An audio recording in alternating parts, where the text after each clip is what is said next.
అందరికీ శనార్థి ఆడలకు మంగళారతి. ముందుగా ఏముంటాయి మన ముచ్చట్ల నెత్తిరాతల గీతలే కదా, సుడు రెడ్ లైన్స్. తెలంగాణ రాష్ట్రం అంతా ఉంటున్నది రోజుకో లొల్లిలా. ముఖ్యమంత్రి రేవంత్ రెడ్డి సార్ ఉన్నాడు ఢిల్లీలా. ప్రజల దగ్గరికి పోతున్నాడట డిప్యూటీ సీఎం పవనాలు. అసలైన నాయకుడు అంటే ఇట్లుండాలంటుర్రట జనాలు. కాంగ్రెస్ పార్టీలో పోచారం సారు పెంచుతున్నాడు జోరు. ఢిల్లీకి పోయి అధిష్టానంను కలిసిండు శ్రీనివాసరెడ్డి సారు. కారు దిగి కాంగ్రెస్లకు పోయినోళ్లకు వెరుగుతుందట డాబు. జీవన్ రెడ్డి సార్ను బుధగరిస్తుండు మంత్రి శ్రీధర్ బాబు. కాంగ్రెస్ పార్టీలకు పోయిండు ఎమ్మెల్యే సంజయ్ సారు. ముచ్చటెరకగానే ఆయన ఇంటికాడ కారుకర్తల పోరు. మళ్ళీ ముఖ్యమంత్రి రేవంత్ రెడ్డి సారు పనులని పక్కకు పెట్టి పని కట్టుకొని మరీ ఢిల్లీకి పోయిండట. అగో కాంగ్రెస్ పిబ్బలతో మీటింగ్కు పోయిండా, లేకుంటే పార్లమెంట్ ఎన్నికలు అయిపోయినాయని కమలం పువ్వు పార్టీలో చేరేదందుకు పోయిండా అంటే ఏమో మరి ఎందుకు పోయిండు ఏం కథ అన్ని ముచ్చట్లు అరుచుకుందాం పారి. ఢిల్లీకి పోయిన మళ్ళీ ముఖ్యమంత్రి రేవంత్ రెడ్డి సారు రక్షణ మంత్రి రాజ్నాథ్ సింగ్ సార్ను కలిసిండట. మీ రక్షణ శాఖకు తెలంగాణ గుండెకాయ హైదరాబాద్ పట్టణంలో భూమి ఇస్తాము, మాకు సైనిక స్కూలు ఇయ్యాలని అడిగిండట. మూడోపారి కేంద్ర మంత్రి అయినాక మొదటిసారి వచ్చి సీఎం అడుగుతున్నాడని సారు కూడా సుద్దాంతి అనొచ్చు. ఆడికెళ్ళి పోయి కేంద్ర గృహ నిర్మాణ శాఖ పట్టణాభివృద్ధి శాఖ మంత్రి మనోహర్ లాల్ ఖట్టర్ సార్తోని మీటింగ్ పెట్టిండట. సార్ను కలిసి పువ్వుల గుత్తి చేతుల పెట్టి మా తెలంగాణలో ఇందిరమ్మ రాజ్యంలో ఇందిరమ్మ ఇండ్లు ఇస్తామని ప్రజలకు చెప్పినాము. ఈ తేప మీ సెంట్రల్ సర్కారు కూడా సాయం చేస్తే పబ్లిక్కు ఇండ్లు వచ్చి పతార పెంచుకుందామన్న తరికలు అనుకొచ్చిండట. 10 ఏళ్లు కారు పార్టీ ఏలుబడిలున్నప్పుడు మాజీ ముఖ్యమంత్రి కేసీఆర్ సారు సైనిక స్కూలు కావాలని అడిగింది లేదు, మోడీ సార్ ఇస్తామన్నది లేదు. అందుకే పని కట్టుకొని పోయి మరి రాజ్నాథ్ సింగ్ సార్ను అడిగినాము, మీ రక్షణ శాఖకు భూములు ఇస్తాము, మీరు మా చదువుకునే పిల్లలకు సైనిక స్కూలు పెట్టాలని అనుకొచ్చినామని చెప్పుకొచ్చిండు. ప్రజల దగ్గరికే పాలన అన్నట్టు ఏపీ డిప్యూటీ సీఎం పవనాలు సారు పని చేస్తుండట. ప్రజల సమస్యలు తెలుసుకునేందుకు పబ్లిక్ దగ్గరికి పోతున్నాడట. మరి పవనాలు సారు వాళ్ళ గోసలు ఎన్ని దినాల వరకు తీర్చేస్తాడు, ఎంటదెంటనే అయితాయా, ఏమేం కథ అన్ని ముచ్చట్లు తెలుసుకుందాం పారి.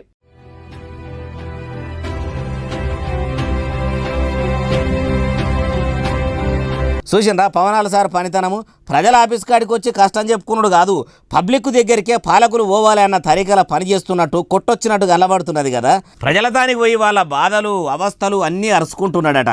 అయ్యా పవనాలు సారు పతార పెంచుకొని పబ్లిక్ అవస్థలు అరుచుకుంటే అయిపోదు కాబట్టి మీరు తీసుకున్న ఫిర్యాదులను వెంటనే అధికారులతో చెప్పి వాళ్ళ అవసరాలను తీరిస్తే మట్టుకు మీ పతార పెరుగుతుంది, లేకుంటే ఆగానికి వస్తుంది. మీకు తెలియంది కాదు, యాద్ చేస్తున్నాం అంతే. ఎందరో ముఖ్యమంత్రులు అయ్యిండ్రు దిగిపోయిండ్రు కానీ ఏపీ ప్రజలకు మాత్రం అంతగానం ఒరిగింది ఏం లేదు. ఎల్లే గొంగడి ఏడున్నదంటే వేసిన దగ్గరనే ఉన్నది అన్నట్టుండే. చిరంజీవి చిన్న తమ్ముడు పవన్ కళ్యాణ్ సార్ పుణ్యాన ప్రజలకు ప్రభుత్వం నుంచి అందవలసిన ఫలాలు పథకాలు అందితే అంతకంటే ఏం కావాలంటారు ఈ ముచ్చటిన్నోళ్ళు. ముఖ్యమంత్రి రేవంత్ రెడ్డి సారు కారు పార్టీకి కాలిచ్చి కాంగ్రెస్ పార్టీల షరీక్ అయిన పోచారం శ్రీనివాసరెడ్డి సార్ను ఢిల్లీకి తోలుకపోయిండట. అగో పార్టీలకు రాగానే పోచారం సార్ను ఢిల్లీకి షెయి పార్టీ పెబ్బల దగ్గరికి తీసుకుపోయిందంటే పెద్ద కథనే ఉంటుంది. మంత్రి పదవి ఇస్తుండ్రా ఇంకేమైనా ఉన్నదా కథ అంటే అన్ని ముచ్చలు తెలుసుకుందాం పరి.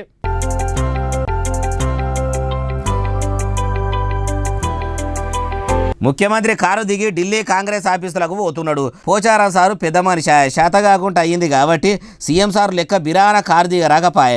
మోకాల నొప్పులు కూడా ఉన్నాయో ఏమో, మెల్లమెల్లగా నడుచుకుంటా నిమ్మలంగా దిగి లోపడికి పోయిండు.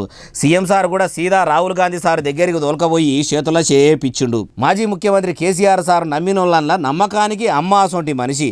అసొంటి మనుషుల్లో పోచారం సారు కూడా ఒక ఆయన అని సీఎం సార్ చెప్పిండు కావచ్చు. నాకెందుకు తెలియదు, కాంగ్రెస్ పార్టీతో లీడర్ అయ్యిండు పోచారంజీ అని రాహుల్ గాంధీ సారు నవ్వుకుంటా అనొచ్చు. ఇట్లా మల్లికార్జున్ ఖర్గే సార్కు కూడా పరిచయం చేసిండు. కాంగ్రెస్ పెబ్బ కాబట్టి మర్యాద మంచిగా చేయాలని పోచారం సారు ఖర్గే సార్కు శాలువాగా అప్పిండు.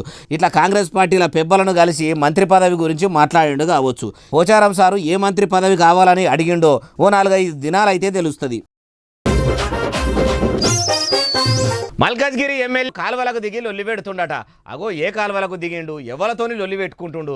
ఇప్పుడు కయ్యం పెట్టుకోవాల్సినంత అవసరము మర్రిగారికి ఏమొచ్చింది, అసలు పంచాయతీకి అసలు కారణం ఏందో మనం కూడా ఆడదాకా పోయి లొల్లి మాపు చేపించొద్దాం పారి.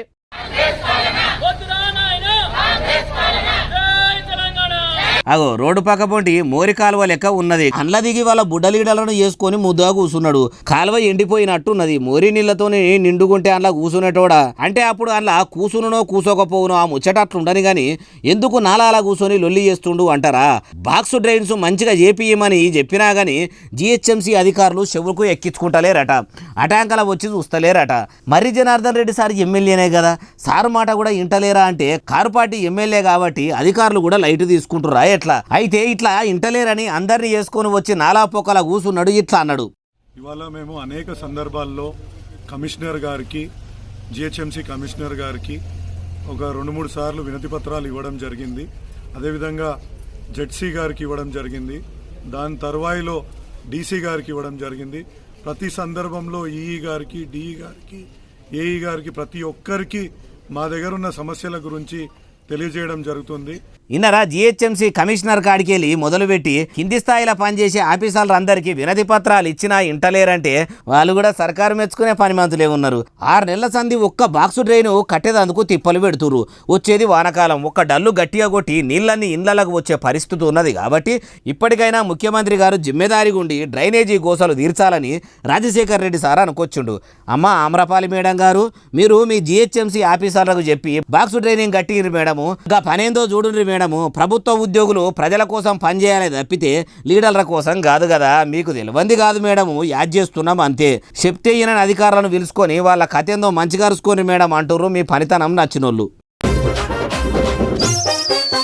షట్టు మీద కొంగ సంజయ్ కుమార్ దొంగ, షట్టు మీద కొంగ సంజయ్ కుమార్ దొంగ.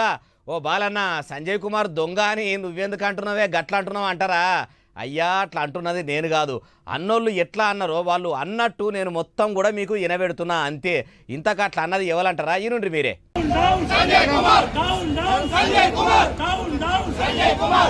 చూసిండ్రా, జగిత్యాల ఎమ్మెల్యే సంజయ్ కుమార్ సార్ ఇంటి ముంగడ ఇట్లా బీఆర్ఎస్ లీడర్లు లొల్లి చేస్తుర్రట. కారు పార్టీకి కాలిచ్చి కాంగ్రెస్ పార్టీలో షరీక్ అవుతావా అని ఇట్లా గులాబీ లీడర్లు వాళ్ళ గుంపు నేసుకొని వచ్చి మొగని సొమ్ము తిని ఎవల పాటను వాడినట్టు కారు పార్టీ తరఫున గెలిచి కాంగ్రెస్ పార్టీలో చేరుతావా? ఇంతకంటే దారుణము దుర్మార్గం ఇంకోటి ఉంటుందా అన్నట్టు ఎమ్మెల్యే సార్ ఇంటి ముంగట కయ్యానికి దిగిర్రు. చెట్టు మీద కొంగ సంజయ్ కుమార్ దొంగ అనుకుంటా మస్తు సేపే ఓర్రిండ్రు. పోలీసులు వచ్చి నచ్చ చెప్పినా ఇంటికాడికి వెళ్ళి కదులుతలేరట, కయ్యమ ఆపుతలేరట. అట్లనే జగిత్యాల కారు పార్టీ లీడర్లు అందరూ కూడా సంజయ్ కుమార్ సార్ దిష్టి బొమ్మనుగా అలవెట్టిరట. ఓదిక్కు కాంగ్రెస్ పార్టీలకు సంజయ్ కుమార్ తీసుకుంటారా అని చెప్పి షేపాటి ఎమ్మెల్సీ జీవన్ రెడ్డి సార్ కూడా ముఖం మార్చుకొని అలిగి కూర్చున్నాడట. కానీ చూసిండ్రా రాజకీయాలు, మళ్ళీ ముఖ్యమంత్రి రేవంత్ రెడ్డి సార్ గులాబీ గుడిచెను వాసాల కాడికి వెళ్ళి వీకేసి బీఆర్ఎస్ కు తెలంగాణలో నిల్వనీడ లేకుండా చేయాలని కంకణం కట్టుకున్నాడా ఎట్లా? లీడర్లు వాళ్ళ నడమ వాళ్ళు లొల్లులు పెట్టుకొని అలిగి కూర్చుంటుర్రు. లీడర్లు అంటే లీడర్లు రేపుండ్రి, వాళ్ళే ఎదగాలే తప్పితే ఇంకొకరు రాజకీయంగా ఎదగొద్దని చూస్తారు. ఇదే కార్యకర్తలకు అప్పట్లో బీఆర్ఎస్ ఏలువడిలో ఉన్నప్పుడు కాంగ్రెస్ వాళ్ళను కారు పార్టీలకు తీసుకుంటుంటే ఎందుకు తీసుకుంటుర్రని అడ్డం తిరగకపోయిర్రి. వాళ్ళు చేస్తే సంసారము, వీళ్ళు చేస్తే వ్యభిచారం అవుతుందా అంటుర్రు ఈ ముచ్చటిన్నోళ్ళు.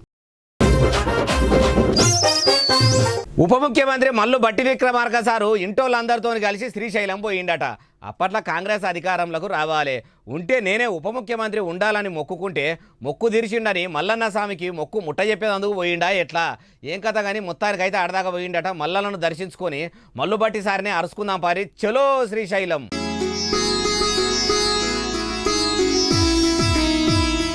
వరెవ అబ్గారీ మంత్రి జూపల్లి కృష్ణారావు సార్ కూడా సోపతి వచ్చిండు.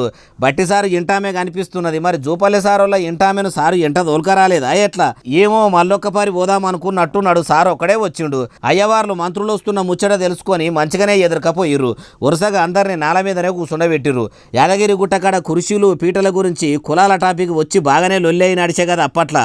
ఈడ కూడా అట్లనే కీసులాట కాగల, ఎందుకైనా మంచిది ఇట్లా కింద కూర్చుండబెడితే ఏ బాధ ఉండదని అయ్యవార్లు ఈ ఇగురం చేసిర్రో ఏమో.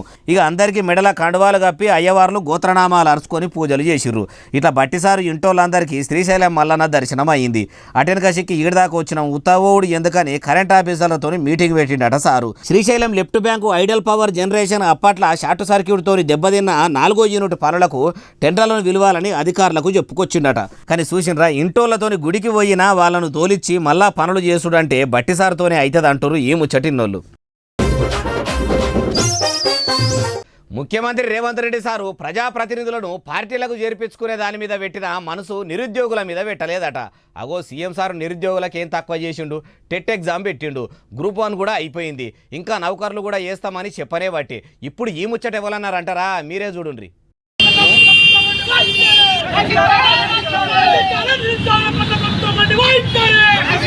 చూసిండ్రా, విద్యార్థి నిరుద్యోగ సమాఖ్య నాయకులు ఇట్లా టీజీపీఎస్సీ ఆఫీసు ముంగట లొల్లికి దిగిండ్రు. ఎన్నికల ముంగట నిరుద్యోగులకు 2 లక్షల నౌకర్లు చేస్తామని చెప్పి ఆశ పెడితే కారు పార్టీని కాదని కాంగ్రెస్ పార్టీకి నిరుద్యోగులు విద్యార్థులు ఓట్లేసి గెలిపిస్తే ఏరు దాటినాక తెప్పదాలుగా పెట్టినట్టు సీఎం సారు చేసిండు. ముఖ్యమంత్రి రేవంత్ రెడ్డి సార్ ఇప్పుడు లీడర్లను పార్టీలకు గుంజుకునే పనిలా పడ్డాడు తప్పితే నిరుద్యోగులను ఆదుకుంటలేడని అనుకొచ్చుండు. మాజీ ముఖ్యమంత్రి కేసీఆర్ సార్ ఇచ్చిన ఉద్యోగాలకు నియామక పత్రాలు ఇచ్చి చెయ్యి సర్కారే ఇస్తుందని అందరినీ మోసం చేస్తుండని అనుకొచ్చుండు.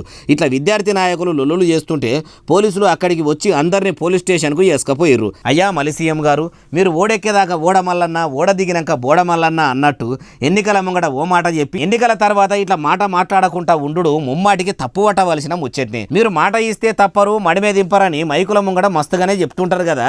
మీరు నిరుద్యోగులకు ఇస్తామన్న 2 లక్షల నౌకర్లేసి మాట నిలబెట్టుకోండి. లేకుంటే కాంగ్రెస్ ను తెలంగాణలో అధికారంలో నిలబెట్టిన నిరుద్యోగులే మళ్ళా నిట్ట నిలువులో కూల్చినా కూల్చేస్తారు. ఉద్యమం అప్పుడు ఉస్మానియా ఉడికిపోయింది, కాకతీయ యూనివర్సిటీ కన్నెర్ర చేసింది, నిజాం కాలేజీ నిప్పులు గక్కింది. మీకు తెలియంది కాదు, యాద్ చేస్తున్నాం అంతే అంటారు ఈ ముచ్చట తెలిసినోళ్ళు.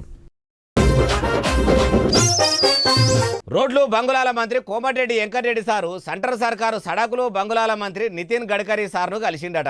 మరి రాష్ట్రానికి కొత్త రహదారులు చేసేందుకు ఏమన్నా పట్టుకొస్తుండా, నిధులు నింపుకొని వచ్చేందుకు పెద్ద సంచే తీసుకుపోయిండా, పైసలు సూట్ కేసుల్లో పట్టుకొస్తుండా, సందూకాల్లో నింపుకొస్తుండా, ఏది మనం కూడా చూద్దాం. పరి మంత్రి అయినాక మొట్టమొదటిసారి ఢిల్లీ కేంద్ర మంత్రులను కలిసేందుకు పోయిండు. ఉత్త చేతులతో ఒప్పుకుంటా పోతే ఎట్లుంటది అనుకున్నాడో ఏమో, పువ్వుల బొకే పట్టుకపోయిండు. నితిన్ గడ్కరీ సారు చేతులు పెట్టి పోటువకు పోదులు ఇచ్చిర్రు. దేశంలో నూనె పోస్తే ఎత్తుకునేటట్టు నున్నగా రోడ్లు ఏడ ఉంటాయంటే తెలంగాణ అని పేరున్నది సారు, మా రాష్ట్రానికి మీరు కూడా సాయం అందిస్తారా అంటే రోడ్డుకు మీ పేరు చెప్పుకుంటేనే రహదారుల రాత మార్చేస్తామని కూడా తెలంగాణ సడకల మంత్రి చెప్పుకరావచ్చు. మీరు అంతగానం అడుగుతున్నారు కాబట్టి అధికారులతో మీటింగ్ పెట్టి మీకు అన్ని ముచ్చట్లు చెప్తానని గడ్కరీ సార్ కూడా అనుకొచ్చిండట. మరి ఇంకేమన్నా హామీలు ఇచ్చిండా అంటే వెంకటరెడ్డి సార్ చెప్తుండు, మీరే ఈనుండ్రి. హైదరాబాద్ విజయవాడని వెంటనే 6 లేన్గా చేయాలని చెప్పి ఈరోజు నేను, మా ఈఎన్సీ గారు, గణపతి రెడ్డి గారు, ఇంకా మిగతా అధికారులతో కలిసి మినిస్టర్ గారిని చెప్పడం జరిగింది. త్వరలోనే దాని మీద మీటింగ్ పెట్టి దాన్ని పరిష్కరిస్తామని చెప్పి వారు హామీ ఇవ్వడం జరిగింది. ఇన్నరా హైదరాబాద్ విజయవాడ హైవే పెద్దగా చేయాలి సారు అని గడ్కరీ సారుకు చెప్తే చేద్దామన్న తరీకలు అనుకొచ్చిండని వెంకటరెడ్డి సారు చెప్పుకొచ్చిండు. చూడాలి మరి కోమటిరెడ్డి వెంకటరెడ్డి సార్ హయాంలో సడకులు ఎంత సాపు అవుతాయో అంటారు ఈ ముచ్చటిన్నోళ్ళు. అయ్యా వరుణదేవుడా, ఏడున్నవయ్యా, వానకాలం చొచ్చి ఇన్ని దినాలు అవుతున్నది, అయినా మమ్మల్ని ఎందుకు కరుణిస్తలేవు, మా మీద దయ ఎందుకు చూపెడతలేవు, దుక్కులు దున్నుకొని తయారు ఉన్నాము, నువ్వు భూమి మీదకి వస్తే పంటలు వేసుకుంటామని వికారాబాద్ జిల్లాల నెత్తుల మీద తట్టలు ఎత్తుకొని చెట్ల కిందికి ఎట్లా కదిలిపోతుర్రో చూడుర్రి.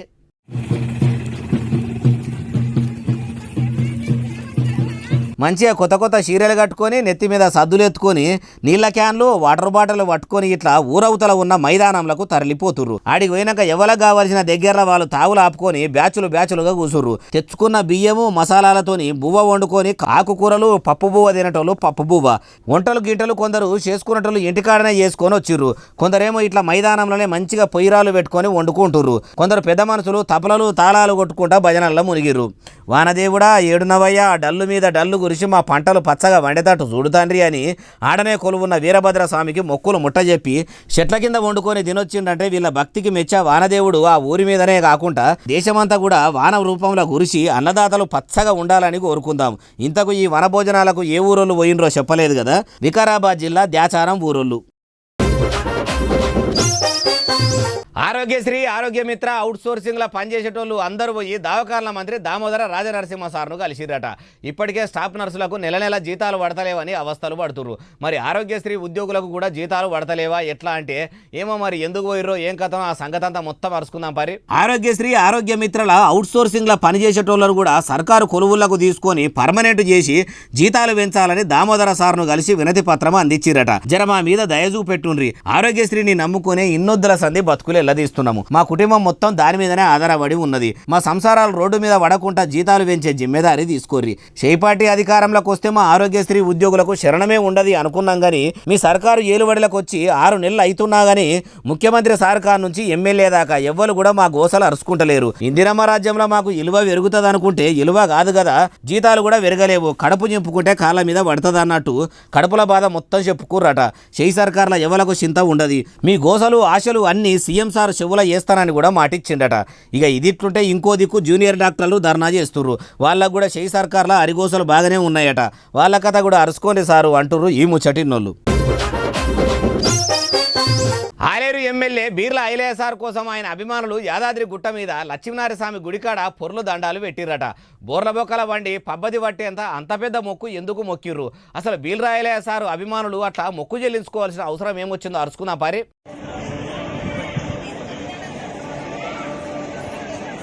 ఫ్లెక్సీ బ్యానర్ మీద ఏం రాసిరో గమనించిరా?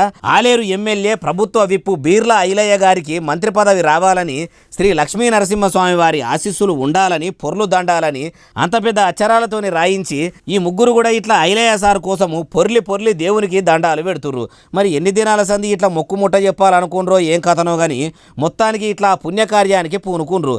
అయినా ఎంతో మంది ఎమ్మెల్యేలకు మంత్రి పదవులు ఇచ్చిన రేవంతాల సారు ఐలయ్య సార్కు ఎందుకు ఇయ్యకుండొచ్చు? ఇక లక్ష్మీనారాయణ స్వామికి ఆలేరు ఎమ్మెల్యే సారు అభిమానులు ఇట్లా మొక్కు అప్పచెప్పినందుకన్నా దేవుని దయతోనే మంత్రి పదవి వస్తుందా అంటే ఏమో. అయినా పదవులు సీట్లు రావాలంటే ప్రజల పతారం ఉండాలి, ప్రజలు దీవెనార్తి అందించాలి, వాళ్ళ మద్దతు పుష్కలంగా ఉండాలి. అవిడికి తోడు ఇంత దేవుని ఆశీర్వాదం అందుతుండొచ్చు. కానీ మొత్తానికి మొత్తం దేవుణ్ణి పదవి కావాలని అడిగితే ఇచ్చుడు స్వామివారికి కూడా సాధ్యమవుతుందా అంటుర్రు ఐలయ్య గారి అభిమానులు పొర్లు దండాలు పెడుతుంటే చూసినోళ్ళు. ఇగో ఇవి ఇలా నేను తెచ్చిన ముచ్చట్లున్నాయి. అసలు నెల ఎస్ఎస్సీ డిజిటల్ బాగా సబ్స్క్రైబ్ చేస్తారు, బాగా కమెంట్ చేస్తారు, బాగా లైకులు చేస్తారు, బాగా షేర్లు చేస్తారు. ఇట్లనే ఆదరించారు. ఇంకా ముచ్చట్లు చేసి మీకు వినిపిస్తూనే ఉంటా మరి. సెలవు, శరార్థి, దండం, పబ్బతి ఇంకేమైనా ఉంటాయి.